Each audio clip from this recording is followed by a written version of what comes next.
பீஸா மாதிரியே இருக்குது இதுவே. பாஸ்தாவை நல்லா வேக வச்சு எடுத்துக்கலாம். இப்போ தக்காளி அரைச்சி எடுத்துக்கலாம். தக்காளி பேஸ்ட்டுக்கு நம்ம இப்போ வந்து cheese pasta, tomato cheese pasta செய்கிறதுக்கு அடுப்பை ஆன் பண்ணிக்கலாம்.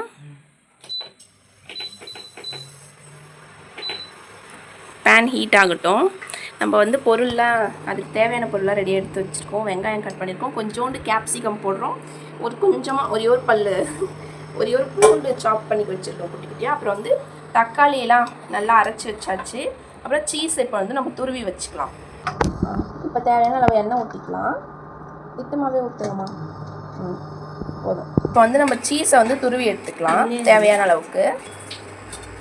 சூப்பராக இருக்குடி. பாஸ்தாவும் நம்ம வேக வச்சு ரெடியாக எடுத்து வச்சாச்சு. இப்போ வந்து பேன் ஹீட் ஆகிடுச்சு. இப்போ நம்ம வந்து பூண்டு போட்டுக்கலாம். ஃபஸ்ட்டு பூண்டு எண்ணெயில் கறிக்கணும். கூடவே வெங்காயத்தையும் போட்டுக்கலாம். போடுங்க, திட்டமாக போடுங்க. வதக்கிக்கலாம். கேப்சிகமும் போட்டுக்கலாம். கொஞ்சம் தான் போட்டிருக்கோம். நம்ம பாஸ்தாவும் கொஞ்சம் தான் செய்கிறோம், அதனால எல்லாமே கொஞ்சம் கொஞ்சம் வதக்கிட்டோமா. இப்போ நம்ம அதுக்கு தேவையான அளவுக்கு உப்பு போட்டுக்கலாம். சால்ட் சேர்த்துக்கோங்க தேவையான அளவுக்கு. தக்காளி அரைச்சி வச்சுருக்கோம்ல, அதை சேர்த்துக்கலாம். இன்னும் சேருங்கம்மா. தக்காளி அரைச்சி வச்சுட தேவையான அளவுக்கு சேர்த்துக்கலாம். தக்காளி சேர்த்து நல்லா தக்காளியோட பச்சை வாசனை போயிட்டு ஒரு சாஸ் மாதிரி ஆகிற அளவுக்கு வதக்கிக்கலாம். காரத்துக்கு தேவையான அளவுக்கு சில்லி பவுடர் சேர்த்துக்கலாம். போடுங்கம்மா, போடுங்க ஃபுல்லாக போட்டுக்கலாம். கொஞ்சம் தேவையான அளவுக்கு பெப்பர் பவுடர் வச்சுக்கலாம். நல்லா மிக்ஸ் பண்ணிவிட்டு வதக்கிக்கலாம். எக்ஸ்ட்ரா ஃப்ளேவருக்கு நம்ம வந்து சிக்கன் 65 மசாலா கொஞ்சம் போட்டுக்கிறோம். இப்போவே கொஞ்சம் சீஸ் போட்டு அப்படியே மிக்ஸ் பண்ணிக்கலாம். ஃபைனலாக கொஞ்சம் சீஸ் ஆட் பண்ணிக்கலாம். ஃபைனலாகவும் ஆட் பண்ணுவோம், இப்போயும் ஆட் பண்ணிக்கலாம். சீஸ் போடுறது எப்படி மெல்ட் ஆகிடுச்சு. சீஸ் தான் சூப்பராக இருக்குது பார்க்கவே. அம்மா பாஸ்தாவை போட்டுருங்கம்மா. உப்பு போட்டிங்களா? நம்ம ஆல்ரெடி உப்பு போட்டு லைட்டாக உப்பு போட்டு வேக வச்சுருச்சுக்க பாஸ்தாவை இப்போ இதில் சேர்த்துக்கலாம்.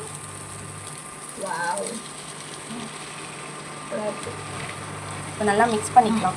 எல்லாம் மிக்ஸ் பண்ணியாச்சு. நல்லா இதுவே பார்க்க சூப்பராக இருக்குது. எம்மியாக இருக்குது பார்க்கவே, சாப்பிடணும் போல இருக்குது. Yummy tangy pasta. இது கூட சீஸ் போட்டால் இன்னும் சூப்பராக எம்மி ஆகிடும். துருவுனதுலாம் வந்து கொஞ்சம் கொஞ்சமாக மெல்ட் ஆக ஸ்டார்ட் ஆகிடுச்சு. நம்ம துருவி வச்ச சீஸை ஃபைனலாக மேலே அப்படியே போட்டுக்கலாம். சூப்பராக இருக்குது பார்க்குறதுக்கே.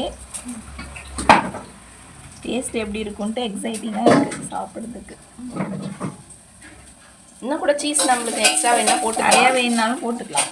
நாங்கள் கொஞ்சமாக துருவிட்டோம் போல, இப்போ தான் ஃபீல் பண்ணுறேன். இன்னும் துருவிட்டா சரி, ஓகே போதும்.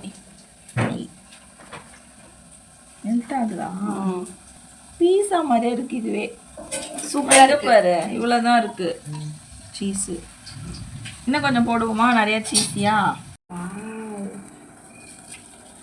சூப்பராக இருந்துச்சு டேஸ்ட்டு. நீங்களும் இதே மாதிரி சீஸி டொமேட்டோ பாஸ்தா குக் பண்ணி பார்த்துட்டு டேஸ்ட் எப்படி வந்திருக்கு சொல்லிட்டு கமெண்ட்டு சொல்லுங்கள். இந்த வீடியோ பிடிச்சிருந்துச்சுன்னா லைக் பண்ணிக்கோங்க, சப்ஸ்கிரைப் பண்ணிக்கோங்க. பாய்.